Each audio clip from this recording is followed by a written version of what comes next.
কেন্দ্রীয় সরকারকে তীব্র আক্রমণ করলেন অভিষেক বন্দ্যোপাধ্যায়। সাংবাদিক বৈঠকে একের পর এক রেল দুর্ঘটনা, রাজ্য রাজনীতির একাধিক বিষয় মুখ খুলেছেন অভিষেক বন্দ্যোপাধ্যায়। পাশাপাশি বাংলাকে কেন্দ্রের বঞ্চনা ও বাংলা ভাগ নিয়েও তীব্র আক্রমণ করেছেন বিজেপিকে। এদিকে কেন্দ্রের বিজেপি নেতৃত্বাধীন এনডিএ সরকার 1 বছরের বেশি টিকবে না, মানুষ যদি বিপক্ষে চলে যায় তাহলে আর কিছুই থাকবে না, এমনটাই দাবি তৃণমূল কংগ্রেসের সর্বভারতীয় সাধারণ সম্পাদক তথা ডায়মন্ড হারবার 3 বারের সাংসদ অভিষেক বন্দ্যোপাধ্যায়। এবার থেকে তফসিলি জাতি এবং উপজাতিভুক্ত নাগরিকদের মধ্যে হবে শ্রেণীবিন্যাস। সেই বিন্যাসের ভিত্তিতে নতুন করে ঢেলে সাজানো হবে সংরক্ষণ ব্যবস্থা। তফসিলি জাতি উপজাতির সংরক্ষণ নিয়ে ঐতিহাসিক সিদ্ধান্ত সুপ্রিম কোর্টের। 7 বিচারপতি ডিভিশন বেঞ্চে 6 জন বিচারপতি তফসিলি জাতি উপজাতির পুনর্বিন্যাসের পক্ষে রায় দিয়েছেন। অলিম্পিক শুটিংয়ে ভারতের তৃতীয় পদক। 50 মিটার রাইফেল 3 পজিশনে ব্রোঞ্জ জয় স্বপ্নিল কুশালের। এই নিয়ে শুটিংয়ে এলো তৃতীয় পদক। এবার থেকে কলকাতা পৌরসভার সব ওয়ার্ডে বিল্ডিং প্ল্যান জমা দেওয়ার সঙ্গে সার্ভে রিপোর্টও জমা দিতে হবে। গার্ডেন রিচ কাণ্ডের পর নতুন পদক্ষেপ।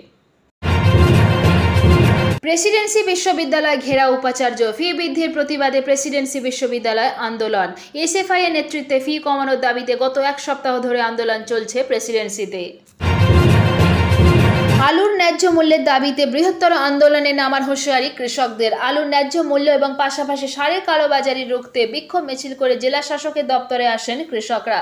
তাদের দাবি সরকারকে অবিলম্বে ন্যায্য মূল্যে তাদের থেকে আলু কিনতে হবে, পাশাপাশি সারের মূল্য কমাতে হবে। বিজেপি কর্মী সমর্থকদের নিয়ে পথে নামলেন বিজেপি বিধায়ক। মুর্শিদাবাদকে কেন্দ্রশাসিত অঞ্চলের দাবি, এবার পথে নামলেন বিজেপি বিধায়ক। বিজেপি কর্মী সমর্থকদের নিয়ে মিছিল মুর্শিদাবাদের বিজেপি বিধায়কের।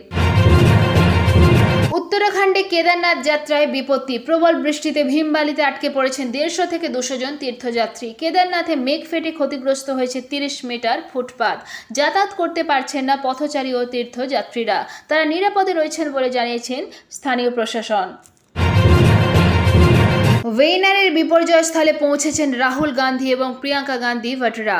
প্রবল বৃষ্টিতে ধস ওয়েনারের মৃত্যু মিছিল। এখনো পর্যন্ত 228 জনের মৃত্যু, আহত কমপক্ষে 200 জন। ধসের জেরে আস্ত রাস্তা গায়েব, তার জায়গায় বইছে নদী। নদীর ওপারে ধ্বংসস্তূপের নিচে বেশ কয়েকজনে আটকে থাকার আশঙ্কা। আজকের আবহাওয়ার পূর্বাভাস। রাজ্যের উপর অবস্থান করছে মৌসুমী অক্ষরেখা, রয়েছে ঘূর্ণাবর্ত। তার জেরে দক্ষিণবঙ্গের সব জেলাতেই বৃষ্টির সম্ভাবনা। বিক্ষিপ্তভাবে অতি ভারী বৃষ্টি হবে বেশ কয়েকটি জেলায়। অতি ভারী বৃষ্টি হবে হুগলি, পূর্ব বর্ধমান, পশ্চিম মেদিনীপুরে, কলকাতা সহ দক্ষিণবঙ্গের বাকি জেলাতেও বৃষ্টির সম্ভাবনা। হাওড়া, উত্তর দক্ষিণ 24 পরগনা, পূর্ব মেদিনীপুর, পূর্ব বর্ধমান ও বাঁকুড়াতেও ভারী বৃষ্টি। এদিকে শনিবার থেকে বৃষ্টি কমবে বলে জানিয়েছে আবহাওয়া দপ্তর। অন্যদিকে উত্তরবঙ্গে রবিবার পর্যন্ত ভারী বৃষ্টি চলবে।